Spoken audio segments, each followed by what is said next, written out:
John was always self-motivated. He didn't have to tell him twice to do anything. He used to pull out the good book and read scripture to me when I was 12, 13, when I first started being interested in boys. And athletic, he played baseball, he played football, he played basketball, and we were just a loving family. John is honest and upright, and something that you'd want your son to be. My father, he's a good man. He's a good father. He's always been a great influence on me. He's a hard worker, very dedicated to his family. He's just a really giving person. He's always had a kind heart ever since I was little. He's always the go-to in the family for strength. John's my brother-in-law. He's very outgoing. Just a fun guy to be around. Loves to play golf, loves life. And I'm proud to call him my family.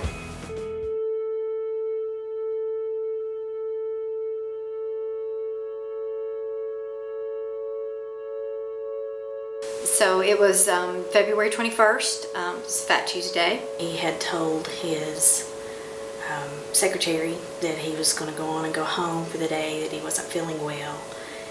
And he got in the car and headed home and was driving down the interstate and passed out and hit a 10 bulb light fixtures alongside the interstate with the concrete base. The motor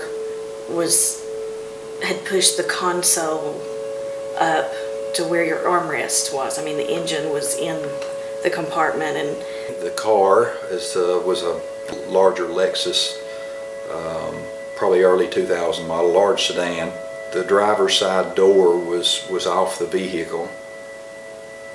The steering wheel, the left portion of the steering wheel was hanging outside the door. The dash, if you were to have been able to slide into the driver's seat, the dash would have probably been less than 8 inches from your nose. The steering wheel was even closer than that. Such a strong impact that it buckled both quarter panels on each side of the automobile. I think 2 if not 3 of the tires were blown and the wheels broken. I think he was actually pronounced DOA at the scene, and they revived him, and he was transported to UT Medical Center.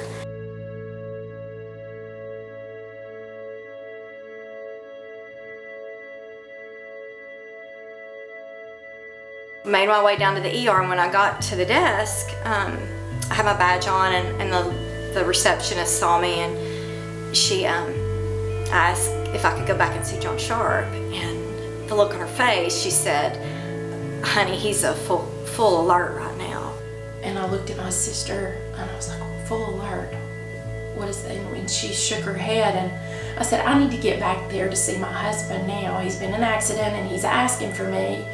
He's trying to find me. I need to see my husband." And about that time, someone stepped to the desk and he said, "Ma'am, we're trying to save his life."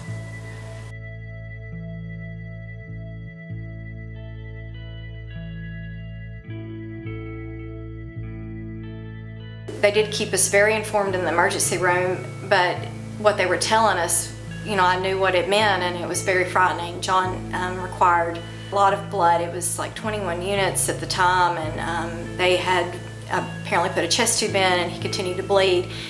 And then they were able to get him to the OR. In the accident, he had blunt force trauma to his chest, and he had an atrial appendage avulsion.